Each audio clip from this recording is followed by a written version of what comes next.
എല്ലാവർക്കും പുതിയ വീഡിയോയിലേക്ക് സ്വാഗതം. ഇന്ന് നമ്മൾ ചെയ്യുന്നത് റെസ്റ്റോറൻറ്റ് സ്റ്റൈൽ വെജ് പുലാവ് ആണ്. അപ്പോൾ അതിന് വേണ്ടിയിട്ട് ഞാൻ എടുത്തിട്ടുള്ള കുറച്ച് സാധനങ്ങൾ വെജിറ്റബിൾസ് എന്ന് പറഞ്ഞാൽ നമ്മൾ എടുക്കുന്ന അരി എത്രയാണോ, നമ്മൾ ബസ്മതി റൈസ് എത്രയാണോ എടുക്കുന്നത് അതിനനുസരിച്ച് മാത്രം പച്ചക്കറി എടുത്താൽ മതി. പക്ഷേ വളരെ കുറച്ച് മാത്രം മതി കേട്ടോ, ഒരുപാട് പച്ചക്കറി ഒന്നും ഇടേണ്ട ആവശ്യമില്ല. അപ്പോൾ ഞാൻ ഇന്ന് എടുത്തിരിക്കുന്നത് ഒരു ക്യാരറ്റ് ഇതുപോലുള്ള പീസസ് ആക്കി മുറിച്ച്, കുറച്ച് കട്ടിയുള്ള വലിയ പീസാക്കി മുറിച്ച ക്യാരറ്റ്, പിന്നെ കുറച്ച് ക്യാപ്സിക്കം, പിന്നെ ഇത് ഫ്രോസൺ ഗ്രീൻ പീസ് ആണ്, പിന്നെ കുറച്ച് ബീൻസ്, കുറച്ച് പച്ചമുളക്. ഇത് നമ്മുടെ സ്പൈസസ് ആണ്.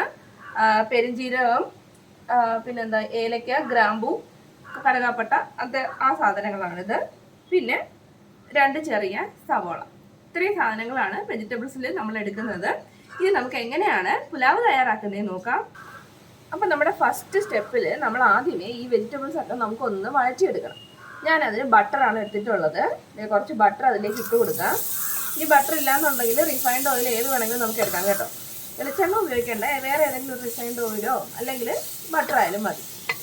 ബട്ടർ ഒന്ന് ഉരുകി വരട്ടെ, നമുക്ക് വെജിറ്റബിൾസ് അതിനകത്ത് ഇട്ടതൊന്ന് സോട്ട് ചെയ്തെടുക്കാം.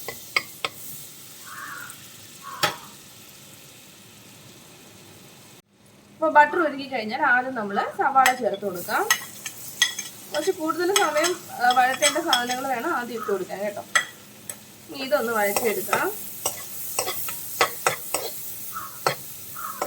സവാളയുടെ കൂടെ കുറച്ച് ഉപ്പും കൂടി നമുക്ക് ഇട്ട് കൊടുക്കാം. ഒരുപാടൊന്നും വഴറ്റണ്ട കേട്ടോ, നമ്മൾ പുലാവ് തയ്യാറാക്കുമ്പോൾ അതിനകത്ത് കിടന്നൊന്ന് വേവ്, അതിനകത്ത് ഇട്ട് വേവിക്കേണ്ട സാധനമാണ്. അതുകൊണ്ട് ഒരുപാടൊന്നും നമ്മളിട്ട് വഴറ്റേണ്ട ആവശ്യമില്ല.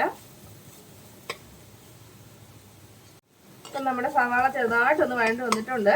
ഈ സമയത്ത് നമ്മൾ എടുത്ത് വെച്ചിട്ടുള്ള ബാക്കി വെജിറ്റബിൾസ് ഇല്ലേ, അതെല്ലാം നമുക്കിതിലേക്ക് ചേർത്ത് കൊടുക്കാം. ക്യാരറ്റ്,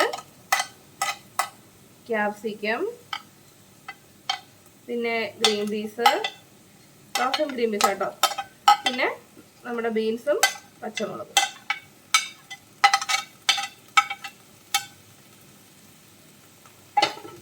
ഇതെല്ലാം ചേർത്ത് നന്നായിട്ട് നമുക്കൊന്ന് വഴറ്റിയെടുക്കാം.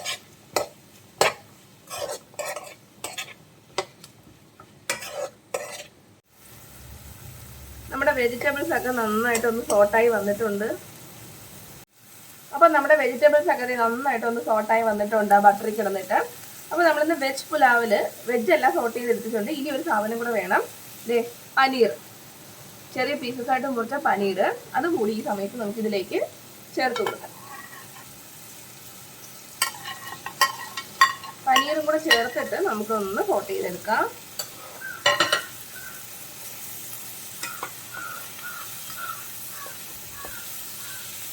പനീറിന് പകരം എന്ത് വേണമെങ്കിൽ ചേർക്കാം കേട്ടോ, കോളിഫ്ലവറോ മഷ്റൂമോ നമ്മുടെ ഇഷ്ടമാണ്, എന്ത് സാധനം വേണമെങ്കിലും നമുക്ക് ആഡ് ചെയ്ത് കൊടുക്കാം.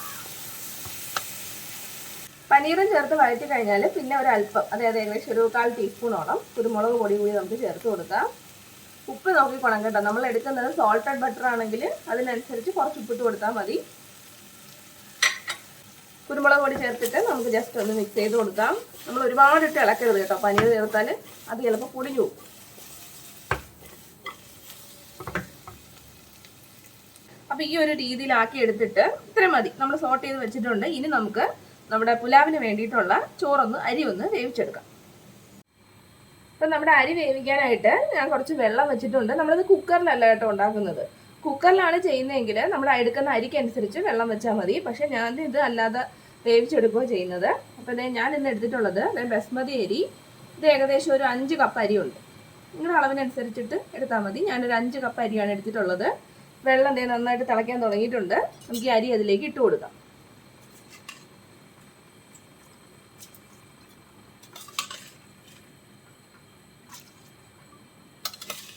അപ്പം നമ്മൾ അരി അതിനകത്തേക്ക് ഇട്ട് കൊടുത്തിട്ടുണ്ട്. അതിലേക്ക് ഇത്ര ഒരു പീസ് ബട്ടറും കൂടി ഞാൻ ഇടുന്നുണ്ട്. നമുക്കിന്ന് മൊത്തം ബട്ടറിൻ്റെ കളിയാണ് കേട്ടോ. ബട്ടർ ഇല്ലെങ്കിൽ എണ്ണ ഒഴിച്ചാലും മതി, രണ്ടും കൂടെ മിക്സ് ചെയ്യരുത്. ഒന്നുകിൽ എണ്ണ അല്ലെങ്കിൽ ബട്ടർ. ഇനി ഇതിലേക്ക് കുറച്ച് ഉപ്പും കൂടി നമുക്ക് ഇട്ട് കൊടുക്കാം.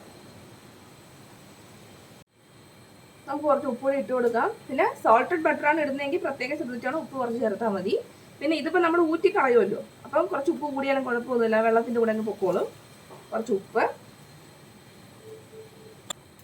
ഇനി ഇതിലേക്ക് നമ്മൾ നേരത്തെ എടുത്ത് വെച്ചിട്ടുള്ള മസാലകളില്ലേ, അതും കൂടി നമുക്ക് ഇട്ട് കൊടുക്കാം. നമ്മളിട്ട മസാലകൾ ഏതൊക്കെയാണെന്ന് അറിയാലോ, പറഞ്ഞല്ലോ. നമ്മളെ പെരുംജീരകം, കറുകാപ്പട്ട, പിന്നെ നമ്മുടെ ഗ്രാമ്പൂ, പിന്നെ കുറച്ച് ഏലക്ക. ഏലക്ക ഇല്ലെങ്കിൽ ഏലക്കയുടെ പൊടി ചേർത്താലും മതി. ഇത്രയും സാധനങ്ങളാണ് നമ്മൾ ഇട്ട് കൊടുത്തിട്ടുള്ളത്. ഇത്രയും ആയിക്കഴിഞ്ഞാൽ നമ്മൾ നേരത്തെ തന്നെ സോട്ട് ചെയ്ത് വെച്ചിട്ടുള്ള വെജിറ്റബിൾസ് ഇല്ലേ, അത് നമുക്കിതിലേക്ക് ചേർത്ത് കൊടുക്കാം.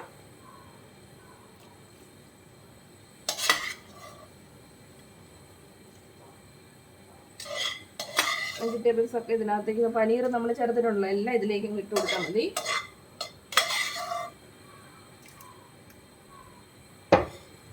ഇനി ഒന്ന് മിക്സ് ചെയ്ത് കൊടുക്കുക.